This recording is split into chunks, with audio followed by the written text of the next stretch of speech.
es importante decir que aquí el problema no son los venezolanos, pero sí son las organizaciones de otros venezolanos, que son organizaciones, el presidente Petro en Colombia las denomina organizaciones de multicrimen, porque no tienen un rubro central, se dedican a hacer todo lo que puedan encontrar con tal de hacer daño y estrujar dinero.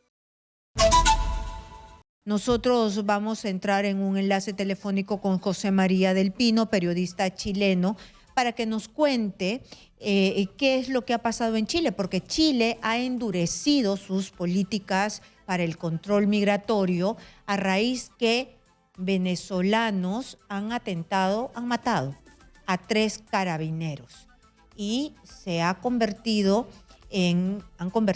las leyes en más duras. Tanto es así que hay analistas que dicen que son xenófobas, ¿no? Entonces, ¿de qué se trata esto? Porque ellos han puesto a los venezolanos indocumentados en nuestra frontera con Tacna y tenemos un problema nosotros. Y hemos escuchado que dicen que si quiere que nos llenen la frontera de sangre, la van a llenar de sangre, y si quieren que nos llenen de plomo, nos van a llenar de plomo. Y eso no son venezolanos buenos, nos están mostrando su peor cara. Y yo hice ese comentario en las redes sociales de Exitosa y resulta que los venezolanos han salido a insultarme y a decir, estas son sus redes sociales, este es su Instagram. Ay, de verdad que están quedando como los más pacíficos, ¿ah? Los más pacíficos. A mí me pueden decir lo que se les dé la gana, porque curada estoy, ¿ah? Curada en salud con las denuncias, con lo que digo de los políticos, y me da igual lo que digan los venezolanos malos, ¿ah? Muy bien, vamos a entrar en el enlace telefónico que les prometí. José María, hola, ¿cómo estás? Bienvenido a Exitosa. Hola, muy buenas tardes, un placer saludarlos. Hola, ¿cómo estás, José María? Dime, por favor, qué es lo que se ha hecho en Chile, porque ha repercutido en Tacna, en la frontera que tenemos con Arica, con ustedes, la frontera que compartimos con ustedes, y tenemos a un buen número de extranjeros, principalmente venezolanos, que se han puesto bastante agresivos. A ver, primero quiero secundar, antes de tener esta conversación, lo que tú acabas de decir, ¿no? Nosotros tenemos una masiva diáspora venezolana de casi 7.5 millones de venezolanos habitando distintos países en las Américas, y yo me atrevería a decir que el 98% de ellos son personas honestas que han llegado a trabajar, pero detrás de ello, de manera parasitaria, se han esparcido organizaciones criminales de origen venezolano que, como se les agotó el mercado en Venezuela, y porque también hay que decirlo, están sumidos en la miseria, han salido detrás de esta diáspora para expandir su negocio internacional en distintos países. Yo hace poco he estado escribiendo un amplísimo reportaje, estuve en Perú, estuve en el Cono Norte, estuve reporteando incluso con amigos del mismo tipo de Exitosa que me abrieron puertas para conversar con víctimas, e hice el mismo viaje a Colombia, a Ecuador, a Chile. Por tanto, esto es algo que estamos viviendo todos. Dicho lo anterior y diciendo que el 98%, 99% de los venezolanos son buena gente que ha venido a nuestros países a trabajar, hay que decir que hay que tomar medidas contra el crimen organizado internacional que está esparciéndose en nuestros países, porque la cultura criminal de Perú, como la cultura criminal de Chile, son muy distintas a lo que estamos viendo hoy día. No vamos a decir que en nuestros países no existían homicidios, no vamos a decir que no existían personas que fallecían o que podían haber tiroteos, pero ver cuerpos desmembrados, el nivel de violencia y agresividad era distinto. Es otra cultura delictiva que estamos importando. ¿Qué ha dicho Chile entonces? Ya entrando a tierra derecha con la pregunta que tú me haces. Lo primero, en Chile se ha resuelto por instrucción del fiscal nacional que todo inmigrante que comete un delito y no tiene documentación, es decir, ha ingresado por paso legal no establecido, va a quedar en prisión preventiva. Porque la prisión preventiva tiene por objetivo que cuando tú imputas un delito a una persona, esa persona sea ubicable para poder proceder con la formalización y el juicio. Si yo tengo una persona indocumentada que no sé quién es, la única forma que tengo de asegurarme de que enfrente a la justicia y lo pueda expulsar es dejándolo detenido, porque si no, no tengo cómo seguirle la huella. Eso es lo primero. Lo segundo, respecto a la ley de migraciones, y aquí voy al tema de Tacna, Chile en su ley de migraciones, recientemente aprobada hace un año y medio atrás, tiene una cláusula que se llama la cláusula de reconducción. Nosotros tenemos al ejército desplegados en la frontera porque tuvimos hasta 15.000 ingresos clandestinos al país diariamente desde Bolivia o Perú, y por tanto el país puso a su ejército a cubrir la frontera, y si encuentra a un venezolano o colombiano o boliviano entrando de manera clandestina al país, lo que dice la norma es que ese oficial debe reconducirlo hacia el otro lado de la frontera desde donde viene. No dejarlo Y ahí entrar. Chile tiene un problema. Exacto. No dejarlo entrar y pasárselo a la autoridad, decirle, mire, usted dejó entrar a esta persona a su país y lo dejó salir hacia el mío. Claro. Hágase cargo Su usted problema. del tránsito que hizo Claro, esta persona. es que su problema, ¿para Entonces, qué dejan entrar? El problema de nosotros es que tenemos una gran frontera con Colombia que nadie vigila. bueno, y ahí quiero ir al punto. El problema más grande que tenemos, para que vean que tenemos más cosas en común que las que nos diferencian, es que cuando nuestros gobiernos quieren coordinar con Caracas la entrega de expulsados, Caracas no los recibe. Y tanto Perú como Chile tienen que enviar expulsados vía aérea, ¿no es cierto? Pues no tenemos frontera terrestre con Venezuela, no tenemos por dónde hacerlos entrar.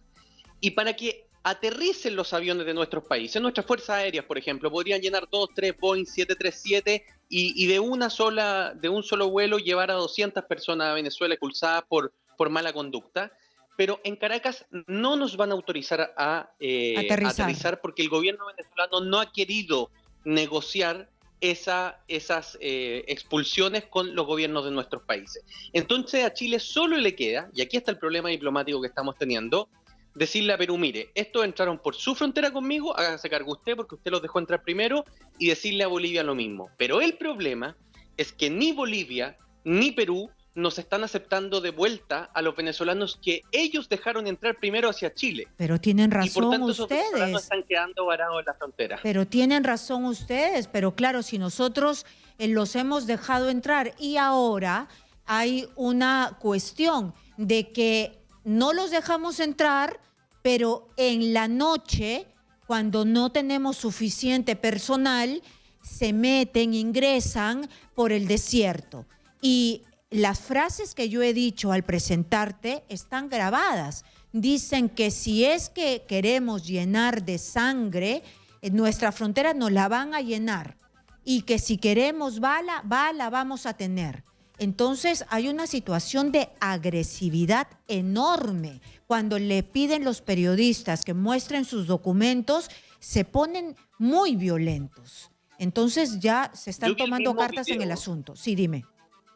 Y doy certeza del video que tú hablas, lo hemos visto todo, es un video viral que se publicó en distintas redes sociales, a mí me llegó por Twitter, luego por WhatsApp, y es un problema real, porque lamentablemente, y aquí pagan justos por pecadores, junto a estos grupos de migrantes que están llegando a nuestros países, en el caso de ustedes, millonarios, ya nosotros nos estamos acercando, si es que sumamos los supuestos ingresos clandestinos, no tenemos cómo contarlo, estamos llegando también al millón de migrantes venezolanos en un país de solo 18 millones de habitantes.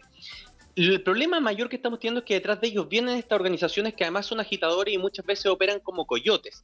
El principal negocio del Tren de Aragua en este momento es el tráfico de inmigrantes y la explotación sexual y la extorsión derivada de los activos de los migrantes en otros países. No es necesariamente el sicariato, no es el tráfico de drogas. Esto yo lo he podido corroborar conversando con las fiscalías de todos los países que te nombré al inicio de esta conversación. Entonces, sus flujos están asociados a estas personas. A mí no me cabe la menor duda, a lo mejor no del tren propiamente tal, pero de otra organización, que los agitadores en la frontera que gritan estas cosas y que asusan a los otros migrantes para también gritar con ellos son precisamente los coyotes que están trasladando a estas personas de un país hacia otro. Porque lo que están haciendo nuestros países, de mejor o peor manera, es cortándole el flujo del dinero y de sus negocios. Eso es lo que se está haciendo cuando no se les deja entrar a los países. Claro, estamos entonces, viendo efectivamente, la operatividad de una mafia. Esa es la cara de una mafia. Y como tú decías, aquí en el país, por ejemplo, habíamos visto en Lima, en un distrito que se llama Lince, y de repente tú lo has podido captar a la hora de que has hecho tus reportajes, Lince se ha llenado de prostitución, estaba llena de prostitución, pero ahora matan a las prostitutas que son venezolanas y quienes los manejan son venezolanos y se agarran a tiros en la calle y además las muertes son grabadas por ellos mismos, las matan en el celular, es decir, de 10, de 8 tiros y eso no se había visto. El caso de Lince es igual al caso de una calle que se llama la calle 28 en un barrio que se llama Kennedy en Bogotá, Colombia. El Tren de Aragua, cuando ingresa a un territorio, lo primero que hace es, mediante la extorsión o el amedrentamiento, hacerse cargo de hostales. De hostales, por lo generalmente, nosotros decimos en Chile, un poco de mala muerte, ¿no? No son las grandes hostales, pero son lugares que tienen techo y cama. Y desde ahí operan sus centros de operaciones para todas sus líneas de negocio. Una de las líneas de negocio es la explotación sexual y eso se hace a través de la trata de personas. Es decir, lamentablemente los migrantes que hoy están llegando a nuestros países son aquellos que están saliendo con lo opuesto desde Venezuela. No tienen recursos adicionales, ni siquiera para pagarle al coyote que cobra el orden de los 700, 500 dólares para entrar a Perú o a Chile. Por tanto, una forma de las mujeres de devolver ese dinero es sometiéndose a esta neoesclavitud, ¿no?, de la prostitución a estas mismas organizaciones que las instalan a atender en estos centros de hostales. Muy parecido, por ejemplo, a lo que pasó con los hostales en el cono norte de Lima, ¿no?, en el barrio de San Martín de Porras.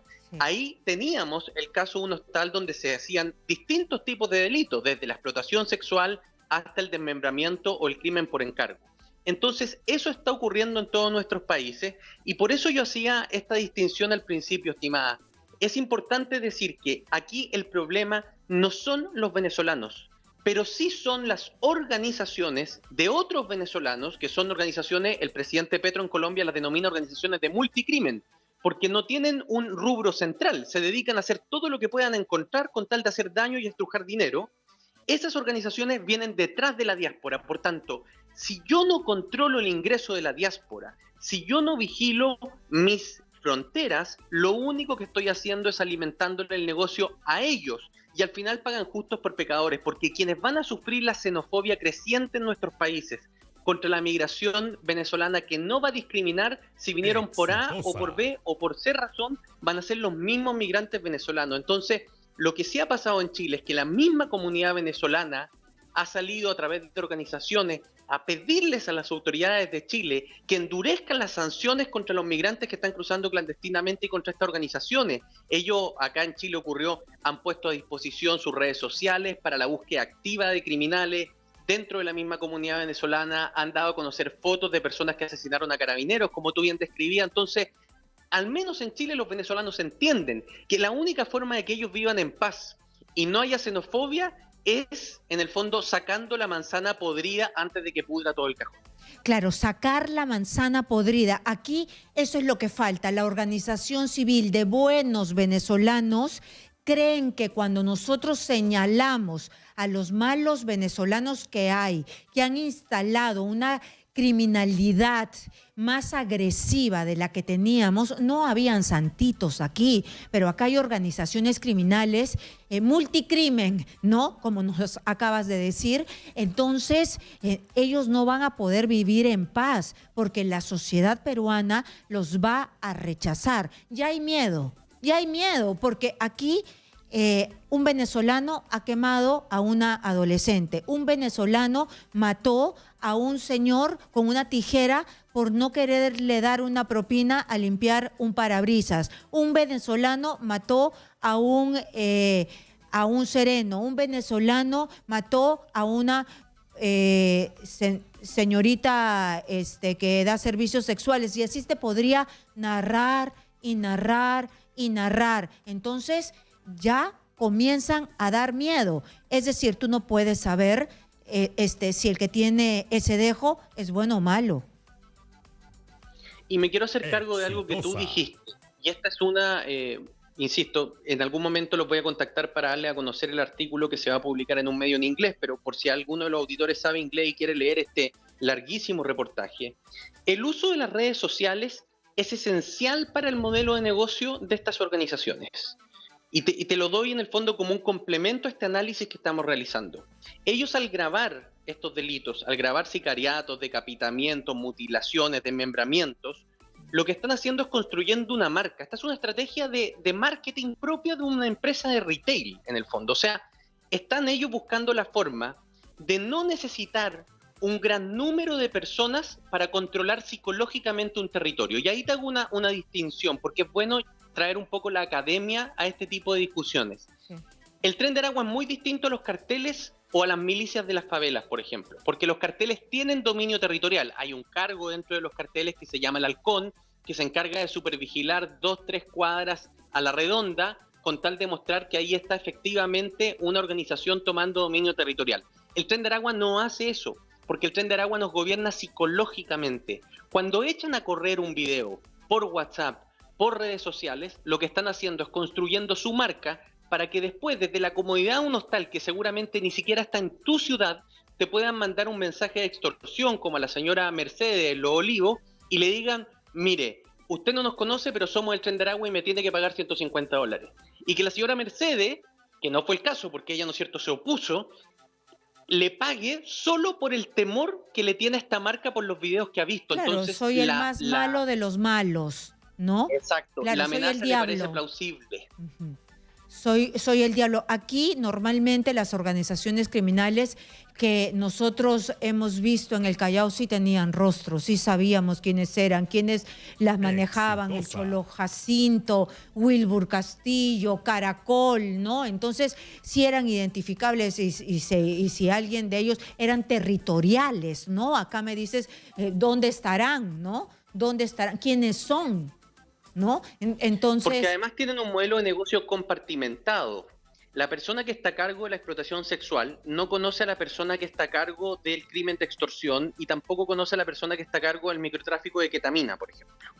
Por tanto, cuando la Fiscalía, como en Bogotá, esto ocurrió en la operación Tren de Aragua 1, precisamente en el barrio Kennedy, cuando la Fiscalía en Bogotá logra botar la operación de explotación sexual en el Hotel Negro, no logran sacar información de inteligencia para votar las otras operaciones, porque la información está compartimentada. Pero sí logran determinar cuál es la persona, porque en todos nuestros países, uno de los integrantes del Tren de Aragua, o su más activo colaborador, o es del país, o es un venezolano con documentos para poder enviar remesas. Eso es muy importante como modelo de negocio. Pero sí lograron determinar quién era esa persona. Entonces, ¿qué fue lo que hizo el Tren de Aragua en Bogotá?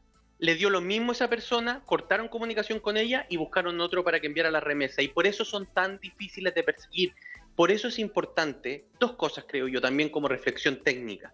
Primero, que alguien que cometa un delito grave lo pague en las cárceles de nuestros países porque Venezuela no entrega garantías de que cumplan pena en Venezuela. Por tanto, vamos a tener que construir más cárceles, sí o sí, pensando en esa población migrante, porque no les puede salir gratis venir a delinquir o matar a alguien a nuestros países. Eso es lo primero. Pero lo segundo es que en el caso de los delitos menores se ejecuten expulsiones lo más rápido posible para sacarlos de circulación de nuestros países y para intentar desbaratar las operaciones que tienen.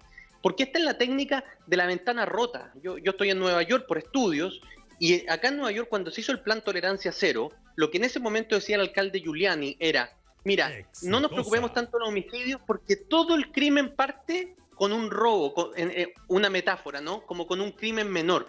El homicidio después solamente escala.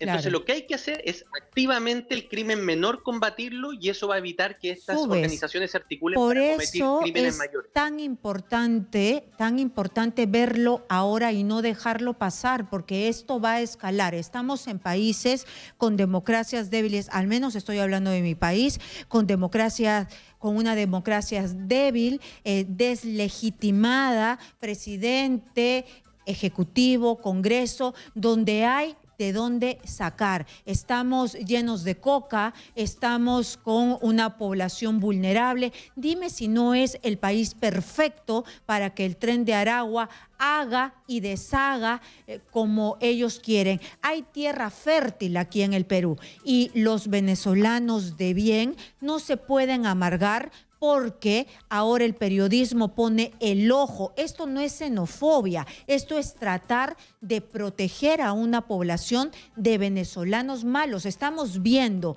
que la agresividad ha subido ha subido. No teníamos angelitos, teníamos también nosotros a bandas como los destructores y todo, pero ahora estamos viendo una criminalidad enorme, fuerte, agresiva, que no perdona nada. Y me permito ahí darte un dato de contexto. En Perú se mezclaron dos fenómenos, porque a nivel mundial, durante la pandemia, que el Estado tuvo que retroceder porque nos encerramos, ¿no es cierto? Entonces estábamos todos encerrados. El crimen organizado ganó terreno en la mayoría de las grandes ciudades del mundo durante la pandemia. Eso no es un fenómeno solo de nuestros países, ocurrió acá en Nueva York, ocurrió en Los Ángeles, ocurrió en muchos lugares de los Estados Unidos y también de Europa. Pero a eso se le suma que después de la pandemia, cuando el Estado debería salir nuevamente activo a dominar el territorio, en el caso de Perú se le sumó una crisis de inestabilidad política muy, muy grande.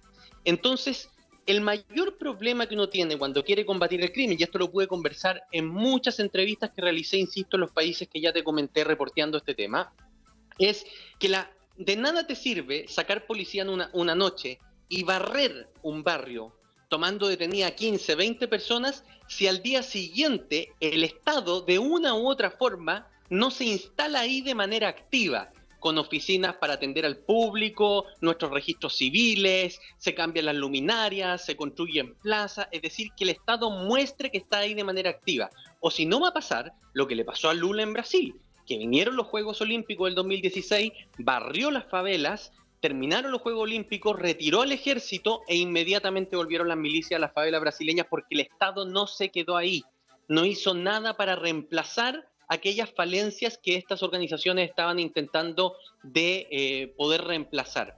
Y un último elemento súper interesante en este análisis es que básicamente el etos criminal, la esencia del crimen, puede tener dos formas.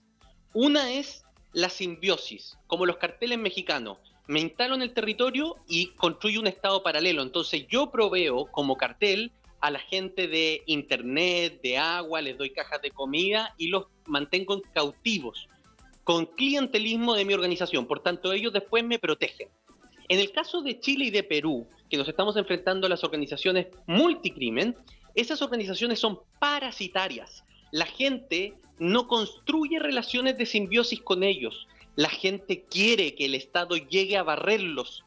Y esa es una ventana de oportunidad muy grande, porque cuando el Estado ingrese a esos barrios, no se va a encontrar con la oposición de la gente, sino que se va a encontrar con la esperanza nuevamente de la gente de que esto se puede solucionar. Y lo que tiene que hacer el Estado es estar a la altura de esa esperanza y no fallarles nuevamente, porque ahí sí se podrían empezar a construir algunas relaciones simbióticas entre el narco y las comunidades locales, donde después es mucho más difícil entrar con la fuerza pública. Claro, y comienzan a aparecer tipos como Pablo Escobar, etcétera. Lamentablemente en nuestro país parece que el Estado está desaparecido.